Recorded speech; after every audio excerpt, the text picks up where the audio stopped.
Hello po, magandang hapon. Nandito tayo ngayon sa babuyan. Nanganak na po kasi yung baboy ng bayaw ko. Ito po, tignan nyo, ang dami. Ayan. Ayan. Ayan po yung inahin.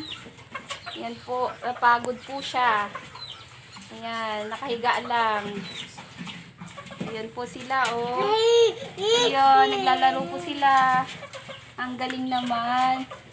Ang galing. Ayan po sila. Tingnan mo, baby, oh. Ayan. Ang dami nila. Mga puti. Ayan po yung mga anak. Ayan po yung inahin. Napagod po, nakahiga lang. Ayan po, ang dami niyang anak. Mga puti lahat. At yan din po yung mga ibang baboy. Kumakain sila.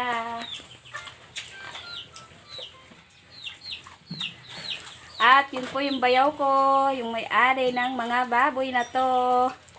Ayun po. Yun lang po. Maraming salamat.